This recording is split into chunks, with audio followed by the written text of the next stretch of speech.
All right, time to focus on the plus side because there's a lot happening in the world and sometimes it's stressful. So we try to take a few minutes each time this week to remind you of some of the good things that are happening specifically in our state.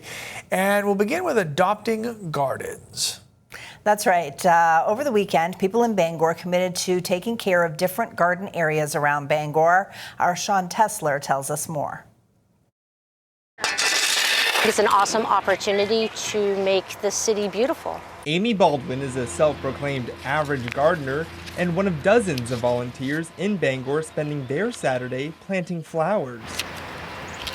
These are called Bidens, and these are sunbeanies, and these are purple petunias. This is Baldwin's 4th year adopting a garden during Downtown Bangor Partnership's Big Dig Week. There's really good dirt underneath, so we just really had to clean up a little, pull out some weeds and plants. That's so pretty. Kendra Parody is digging with her 2 daughters and her coworkers at St. Joseph's Hospital. So being able to recognize the talents of our colleagues outside of what we do in medicine and healthcare, it's pretty neat to see. Yeah, who wouldn't want to be outside gardening right now? Sophie Cameron is part of Bangor Public Works, which is providing mulch for the volunteers.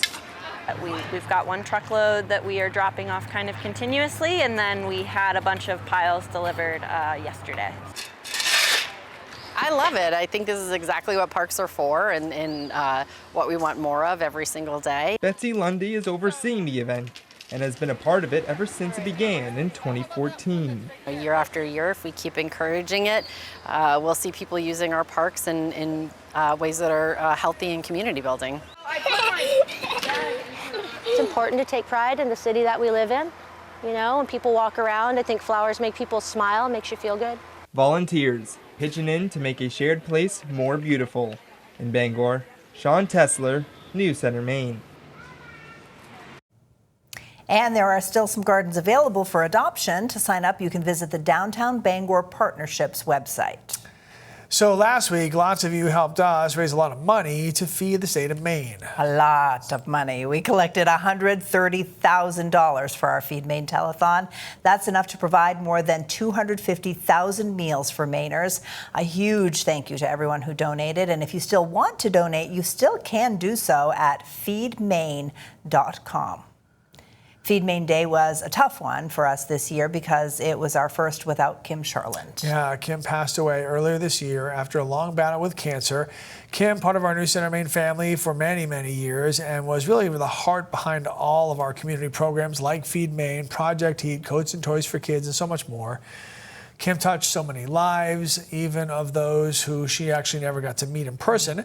She had tireless work effort and made sure that the fellow Mainers had enough to eat, could heat their homes, had a toy under the Christmas tree, all the things that Kim personified. It was just goodness, and a girl from Biddeford and just always wanted to make her home, city, and state proud. So we certainly miss Kimmy, and this year was special for her in that regard. So. And by the way, we received a postcard to the newsroom that I haven't thought to show you yet. It's one of her best friends had it made up, and it's with the hashtag #BeLikeKim.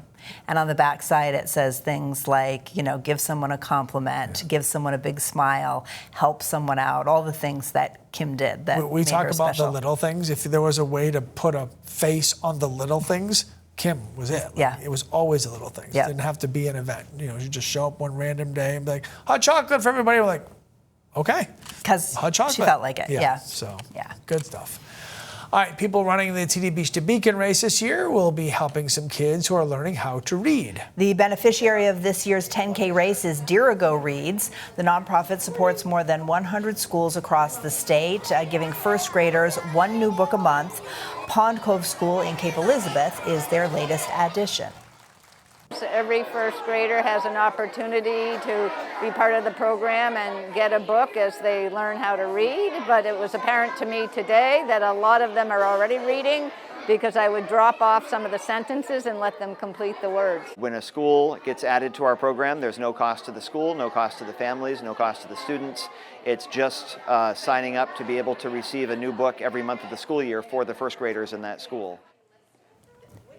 Dirigo Reads has given more than 100,000 books to children in Maine. Well, here's a story that you might be interested in. This is at an age when most people consider being retired, but there's one soon-to-be college graduate who's actually just getting started on his next adventure. Yep. 65-year-old David Wrinkle is an industrial arts teacher at Narraguegos High School. After a recent stint substitute teaching math, he decided to pursue the gig full-time. But in order to do that, he needed a bachelor's degree, so he enrolled at Maine. Now, at 47 years after dropping out of school to work full-time, Wrinkle says he is just one class away from graduating. Trying to give them the inspiration that math can be fun. It's just puzzles. You attack a problem and maybe you have to go this angle or that angle. There's an answer, just got to find it. Wrinkle says he'll keep teaching his shop classes until there is an opening in the math department. And if he can make math fun, more power to him. Absolutely, that'd be awesome. School districts celebrated Staff Appreciation Week at the beginning of the month. At the Turner Primary School, there's one employee who has dedicated more than 30 years to his job.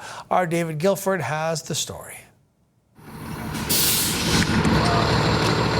Good morning, Georgia. When does a job become more? Good morning. It's Staff Appreciation Week at Turner Primary School.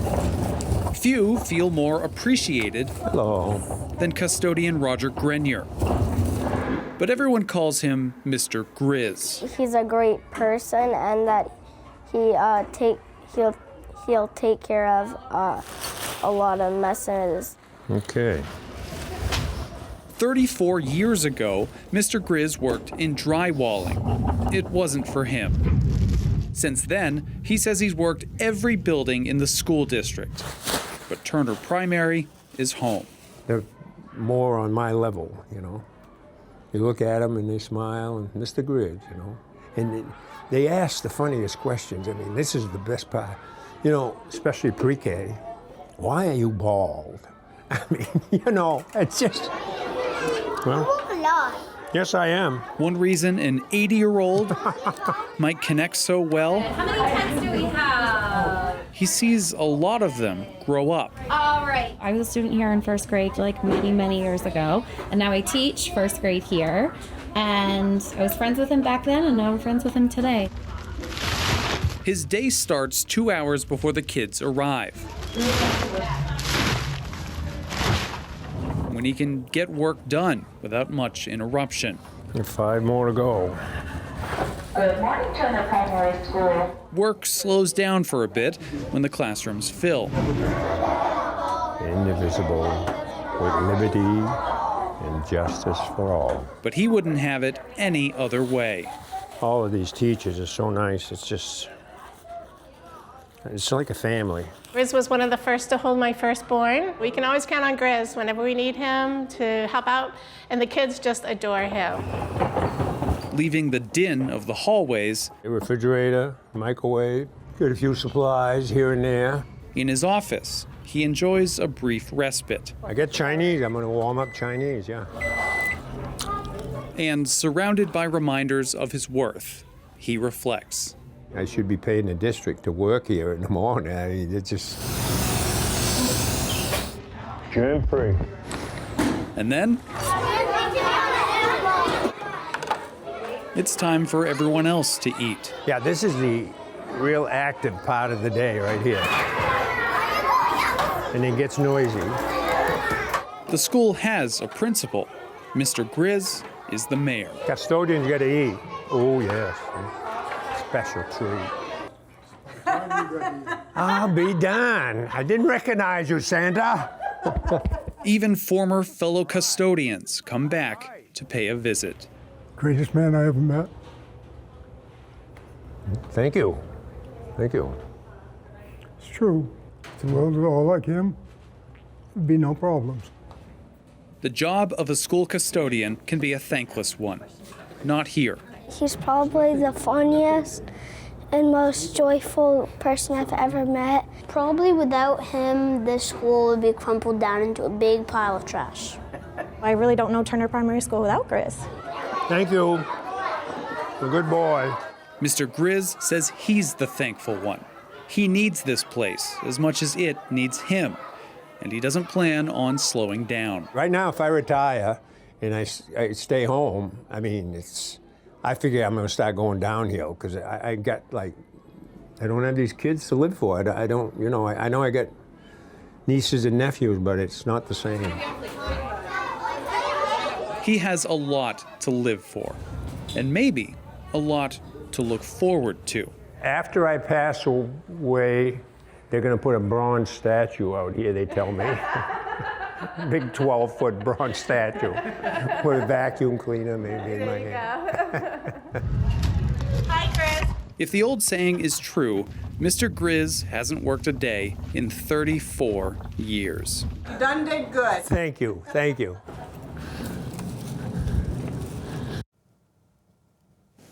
Hero status. Hero status. I want to watch it again. It I was know. so good. I know. David Guilford with that story, and it says that Roger got the nickname Grizz from having a beard way back in the day and being a prolific fly fisherman.